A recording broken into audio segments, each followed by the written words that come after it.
அஸ்ஸலாமு அலைக்கும் வரஹ்மத்துல்லாஹி வபரகாத்துஹு. மாஷா அல்லாண்டு நாங்கள் இவ்வளோ காலமாக முடிச்சிட்டோம். உண்மையை சொல்ல போனால் ஒரு மாதம் சரி போகல.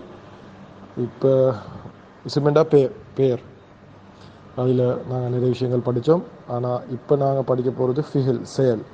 சரியா? இது சரியான லேசி, இசும் அளவுக்கு கஷ்டம் இல்லை. ஸோ இதை குயிக்காக படிக்க மேலும் இன்ஷா அல்லாஹ். ஸோ ஓகே, ஏன்னா ஃபிஹில் படிக்கிறேன்டா நான் சொன்னேன் இந்த ப்ரோனவுன்ஸ், அதாவது ஹுவ ஹுமாஹும் ஹிய ஹுமாஹுன்னு அந்த அந்துமா அந்தும் அந்தி அந்துமா அந்துன்னு ஆனால் நகணும். இதை நல்லா பாடம் பண்ணி வச்சுக்கொள்ளணும். ஏண்டா நாங்கள் ஃபிஹில் படிக்க போகிறது இந்த ப்ரோனவுன்ஸை வச்சு தான் நாங்கள் ஃபிஹில் படிக்க போகிறோம். சரியா? நான் எப்படின்னு சொல்கிறேன். நாங்கள் ஃபிஹில் எடுத்தேன்னு சொன்னால் அதில் நாங்கள் முதலாவது படிக்க போகிறோம் பாஸ்ட் டென்ஸ். அப்படின்னா கடந்த காலம். சரியா? நார்மலாக ஃபிஹிலுக்கு 3 டென்ஸுக்கு தானே, past tense, present tense, future tense. கடந்த காலம் பழசு நடந்து கொண்டிருக்கிறது, முன்னுக்கு நடக்க போகிறது. சரிதா? ஸோ இப்போ நாங்கள் படிக்க போகிறோம் பாஸ்ட் டென்ஸ். அப்படின்னா கடந்த காலம், ஆல்ரெடி நடந்து முடிஞ்சது. சரியா? இது சரியான லேசி. சரியா? சரி, ஓகே. அதை எப்படி நாங்கள் ஸ்டார்ட் ஆக்குவோம்டா, இப்போ நாங்கள் ஒரு நசர என்றது ஒரு ஃபிகல். நசர என்றா இந்த நூன் ஸ்வாத் ரா, இதெண்டா உதவி என்ற அர்த்தம் வருது. சரியா? நசர என்றா உதவி என்ற அர்த்தம் தான் மெயினாக வருது. ஓகேயா? இப்போ இதில் இந்த நசர என்ற போக்கில் இந்த கடைசியில் வார ர சவுண்டிக்குது. இதை வச்சு இட அர்த்தங்கள் இதுக்கு வார அந்த ப்ரோனவுன் ஹுவ ஹுமாஹும் ஹிய ஹுமாஹுன்னு இதை கடைசிக்கு வார அந்த சவுண்டை வச்சு மாறும். ஓகேயா? நான் எக்ஸாம்பிள் சொல்கிறேன், அப்போ உங்களுக்கு விளங்கும். நசர என்று சொன்னால் அது ர சவுண்ட் தான் நீக்குது. அப்போ ஐட வார ப்ரோனவுன் ஹுவ என்ற ப்ரோனவுன். ஹுவ என்றா என்ன நாங்கள் ஆல்ரெடி படித்தோம். ஹுவ என்றா அவன், இல்லாட்டி அவர், இல்லாட்டி அவன், 2 தான். சரியா? அப்போ நசரேண்டா உதவி. அப்போ நசர இந்த ர சவுண்ட் வார சுட்டியும் அதில் ஐட அர்த்தம் எப்படி வரணுமெண்டா, நசரேண்ட அர்த்தம் அடுத்த இது பாஸ்ட் டென்ஸ். அப்படின்னா இந்த கடந்த காலம். சரியா? அப்போ இதை பாஸ்ட் டென்ஸாக சொல்லணும். அவர் உதவி செஞ்சார், அவர் உதவி செஞ்சார். நசரேண்டா அவர் உதவி செஞ்சார், இல்லாட்டி அவன் உதவி செஞ்சான், இதுதான் அர்த்தம். சரியா? இந்த ஏன் அது அவன் வந்துச்சுன்னா அது ர சவுண்ட் சுட்டி. இப்போ நான் ரெண்டாவது சொல்லக்கொள்ள உங்களுக்கு இன்னும் கொஞ்சம் விளங்கும். ஹுவைக்கு நசரேண்டா ஹுவ. சரியா? அதை சுட்டி அதை நான் லேஸ் ஆக்குறதுக்கு நான் சொல்கிறேன் ஹுவ நசரேன்னு சொல்கிறேன். சரியா? ஹுவ நசரேன்னு சொல்கிறேன். ஆனால் நசரேன்னு சொன்னால் போதும். நசரேண்டா அர்த்தம் அரபில் அவன் உதவி செஞ்சான். ஓகேயா? அப்போ நசரா ரெண்டாவது வாரத்தை நாங்கள் படிக்க போகிறோம். நசரா. இப்போ பாருங்கள், நசர தான் நீஞ்சி, அதில் சவுண்ட் தான் வந்துச்சு, ர சவுண்ட். நசரா என்ற போக்கில் ஆ சவுண்டாக மாறுது. ஆனால் நூனும் சுவாதும் நச என்றது மாறல. அது கடைசி எழுத்து ர மட்டும் ர இருந்தது ரா ஆச்சு. அப்போ நசோ ரா என்றா என்ன அர்த்தம் தெரியுமா? அது ஹுமா அர்த்தத்துக்கு போகுது. அப்படி என்றா அவர்கள் இருவர்கள் உதவி செஞ்சார்கள். அவர்கள் இருவர்கள் உதவி செஞ்சார்கள். நசரா. இன்னும் கொஞ்சம் இது நான் அடுத்ததுக்கு போகல, உங்களுக்கு விளங்கும். அடுத்த வார்த்தை தான் நசரு. இதை பாருங்க, இதை வேர்டிங்ல இதை சோப்பு கலர் ஆக்கி வச்சுக்கி நசரு. அப்போ நசரு என்றா நாங்கள் ஹுவ ஹுமா ஹும் என்றா அவர்கள் என்ற அர்த்தம் தானே. இந்த ஊ சவுண்ட் வந்தால் அப்போ அவர்கள் என்ற ஹும் என்ற அர்த்தம் வருது. அப்போ அது எப்படி வரும் என்று சொன்னால் அவர்கள் உதவி செஞ்சார்கள், அவர்கள் உதவி செஞ்சார்கள். ஏன் அவர்கள் வந்துச்சு என்றா ஊ என்ற சவுண்ட் வந்து சொல்லி நசரு. அப்போ நசரேண்டா அவர் உதவி செஞ்சார், நசராண்டா அவர்கள் இருவர்கள் உதவி செஞ்சார்கள், நசரு என்றா அவர்கள் உதவி செஞ்சார்கள். சரியா? ஓகே. அதே மாதிரி நாங்கள் படித்தோம் ஹுவ ஹுமாஹும் ஹியண்டா அவள். அவளுக்கு அரபில வார்த்தது தான் நசரத். அதுக்கு ஒரு தா வருது. இப்போ நசரா நசரு தானே. அப்போ இப்போ நசரத் என்றா அவள் உதவி செஞ்சாள். நசரத் என்ற அர்த்தமே அவள் உதவி செஞ்சாள். இனிய எங்க சரி அரபில் நசரத் என்று கண்டா அர்த்தம் அவள் உதவி செஞ்சாள். நசர என்று கண்டா அவர் உதவி செஞ்சார். நசரத்துன்னு கண்டா அவள் உதவி செஞ்சாள். அவள் அது த வந்தோடனே அது வந்து அவளா மாறுது.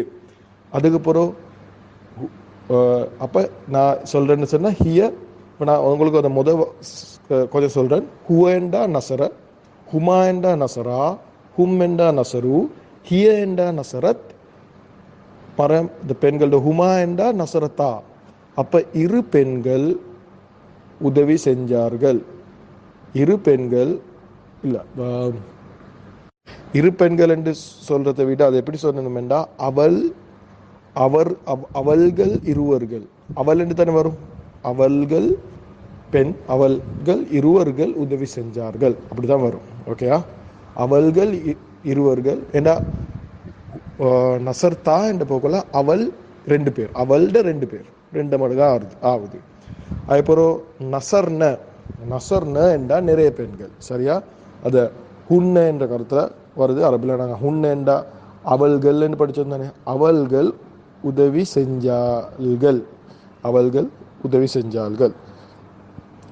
ஸோ அதுதான் நசர, நசரா, நசரு, நசரத், நசரத்தா, நசர்னா. இதை எப்படி நாங்கள் பாடம் பண்ணணும்டா இப்போ லேஸ் ஆகிறதுக்கு ஹுவ நசர, ஹுமா நசரா, ஹும் நசரு, ஹிய நசரத், ஹுமா நசரத்தா, ஹுன்ன நசர்னா. அப்புறம் அந்த நசர்த்த. அப்போ நசர்த்த என்று வந்தா ஓகேயா?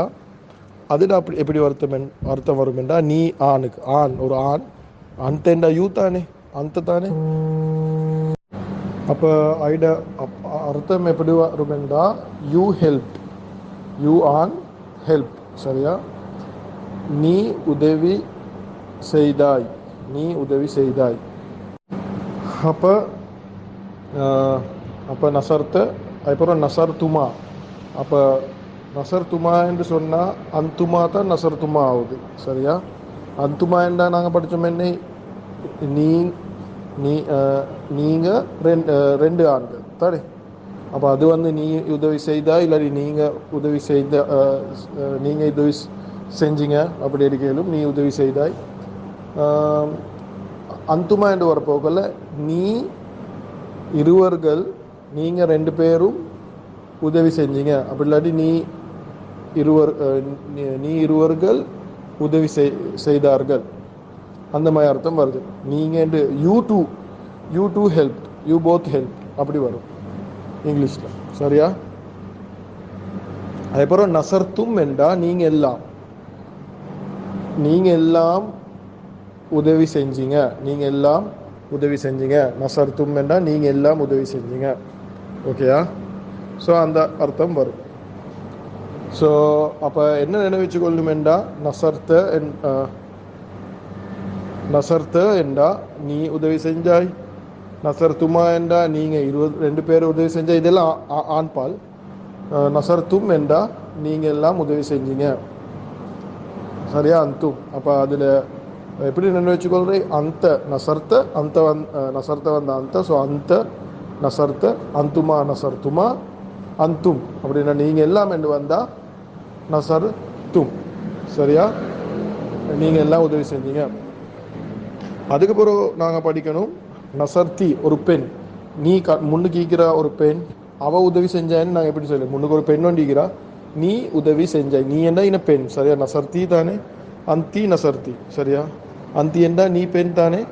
ஏன்னா தமிழில் வந்து நீ என்று சொன்னால் ஆணுக்கும் பெண்ணுக்கும் 2க்கும் பாய்க்கலும். ஆனால் அரபில் வந்து அந்த என்றா ஆண், அந்த என்ன நீ ஆண், அந்தி என்ன நீ பெண். சரியா? இங்கிலீஷ்லேயும் அது பிரச்சனைக்குது. என்ன இங்கிலீஷில் யூ என்றா ஆணுக்கும் பெண்ணுக்கும் 2க்கும் பாய்க்கலும். ஆனால் அரபில் அதுக்கு வேறு வார்த்தை இருக்குது. அந்தேமிக்குது, அந்திமிக்கு. அப்போ அந்தி நசர்த்தி. சரியா? அந்தி என்ன நீ பெண், அது வந்தால் நசர்த்தி என்று தான் வரும். நசர்த்தி என்றா நீ பெண், பிரக்கெட்டுக்குள்ள பெண், நீ உதவி செய்தாய். அதுக்கப்புறம் நசர்த்துமா, அது மாறாது, நீ 2 பெண்கள் உதவி செய்தாய். நசர்த்துன்ன நீங்கள்லாம், நீங்கள் என்ன நிறைய பெண்கள், நீங்கள் பெண்கள் பிரக்கெட்டுக்குள்ள உதவி செஞ்சீங்க. இப்போ வந்து அது தமிழில் நீங்கள் என்று எடுக்கலும், நீங்கள் உதவி செஞ்சீங்க. ஆனால் இங்கிலீஷில் வந்து ஒருத்தருக்கும் யூ தான், நிறைய பேருக்கும் யூ தான், யூ ஆல் என்று சொல்லலும், யூ ஆல் ஹெல்ப், நீங்கள் எல்லாம் உதவி செஞ்சீங்க. அப்போ அதை நீங்கள் எல்லாம் மீன நசர் துண்ணா பெண்கள் சரியா, நீங்கள் எல்லாம் உதவி செஞ்சீங்க. அப்புறம் கடைசி வந்து சரியான லேசி அந்த அந்த முடிச்சு விட்டாங்க. அனேண்டா நான் நசர் தூ அனேண்டு வந்தேன் நான் வந்தால் அது முடியக்குள்ள நசர் தூ என்றதுல முடியுது. அப்போ வந்து எப்படி வரும் என்றால் நசர் தூ என்றா நான் உதவி செஞ்சேன், நான் உதவி செஞ்சேன். நசர் தூ என்றா நான் உதவி செஞ்சேன். நசர் துமா நசர்னா நசர்னா என்றா அது நான் வந்தால் நாங்கள் உதவி செஞ்சோம், நாங்கள் உதவி செஞ்சோம். Past tense. ஓகே, எல்லாமே பாஸ்ட் டென்ஸ். நசர்னா என்றா நாங்கள் உதவி செஞ்சோம். நசர்த்த என்றா அப்போ அன நசர்த்து நான் உதவி செஞ்சேன். நஹ்னு நசர்னா நாங்கள் உதவி செஞ்சோம். சரியா, இது மாதிரி தான் வருது. இப்போ இதில் அர்த்தம் ஐடியா ஒன்று வருமேன்னு நினைக்கிறேன். முதலாவது நினைவச்சுக்கொள்ளணும் இது எல்லாமே பாஸ்டின். ரெண்டாவது நினைச்சுக்கொள்ளணும் நசரெண்டா உதவி. மூணாவது நினைவச்சுக்கொள்ளணும் ஹுவ ஹுமா ஹும் ஹிய ஹுமா ஹுன்னா அந்த அந்துமா அந்தும் அந்தி அந்துமா அந்துன்னு அதை நகணும். இதை நாங்கள் என்ன செய்கிறோம், அதை ஹுவ அண்டா அவர், நசரெண்டா உதவி, அவர் உதவி செஞ்சார். ஹுமா என்றா 2 பேர், ஹுமா என்றா 2 பேர். அப்போ எப்படி வருதுண்டா அவர்கள் 2 பேர் நசரெண்டா உதவி செஞ்சால் அப்போ நசரா என்றா அவர்கள் 2 உதவி செஞ்சார். அதே மாதிரி அதை கடைசியில் வார எண்டிங் சவுண்டை வச்சு எண்டிங் வார சத்தத்தை வச்சு எங்களுக்கு முடிவு பண்ணேலும் இது என்ன ப்ரோனவுன் யூஸ் ஆகிக்குது என்று சொல்லி. சரியா, இப்போ இதை எப்படி நினைவு வச்சுக்கொள்ளணும்னா இதே நீங்கள் மனப்பாடம் பண்ணணும். எப்படின்னு சொன்னால் ஹுவ நசர, ஹுமா நசரா, ஹும் நசரு, ஹிய நசரத், ஹுமா நசரதா, ஹுன்ன நசர்னா, அந்த நசர்த்த, அந்துமா நசர்த்துமா, அந்தும் நசர்த்தும், அந்தி நசர்த்தி, அந்துமா நசர்த்துமா, அந்துன்ன நசர்த்துன்ன, அன நசர்த்து, நஹ்னு நசர்னா. இதை நினைவு வச்சுக்கொள்ளணும் இன்ஷா அல்லாஹ். இதை மீனிங்கும் ஒரு ஐடியா ஒன்று தலைக்கு எடுத்துக்கோங்க. இதை மீனிங் எப்படி வருதுண்டு அதை முடிகிறத வச்சு நாங்கள் அது ஃபிகிலுக்கு அர்த்தத்தை கொடுக்குறோம். அப்போ ஃபிகில்ன்னு சொன்னதுக்கு என்ன செயலோட சேர்த்து நாங்கள் ஃபிகில் படிக்கிற செயலோட சேர்த்து அதை செயலை யார் செஞ்சு, அவன் செஞ்சானா இல்லை நான் செஞ்சனா இல்லை நீங்கள் செஞ்சீங்களா என்றதும் முடிவாவது ஐட முடிவு சவுண்டை வச்சு ஃபிகில் படிக்கிறோம். ஃபிகிலோட சேர்த்து அதை யார் செஞ்சுன்றதையும் இப்போ படிக்கிறோம். ஓகேயா, ஸோ இது தான் வந்து ஃபிகில்ட முதலாவது லெசன். இல்லைன்னு சரி டவுட்ஸ் இருந்தால் கேள்வி கேளுங்க. சரியான லேசி அதை முடிகிற சவுண்டை நினைவு வச்சுக்கோங்க. இது அத்தனையும் வந்து பாஸ்ட் டென்ஸ், இழந்த காலம் என்று நினைவு வச்சுக்கோங்க. சரியா, என்ன சரி டவுட் இருந்தால் கேளுங்க. இது எங்களுக்கு இப்போ நான் சொல்கிற உதவிக்கு நாங்கள் பாவிச்சோம். இது மாதிரி எங்களுக்கு முன்னுக்கு நாங்கள் வேறு ஒவ்வொரு ஃபிகிலுக்கு வேறு ஃபிகிலுக்கு இது எங்களுக்கு பாவிக்க இயலும் இன்ஷா அல்லாஹ். இன்ஷா அல்லாஹ் இதை விளங்கக்கூடிய பாக்கியத்தை அல்லாஹ் சுப்ஹானஹு வ தஆலா எங்களுக்கு எல்லாருக்கும் தரணும் என்று துஆ செஞ்சுக்கிறேன் இன்ஷா அல்லாஹ். ஆமீன்.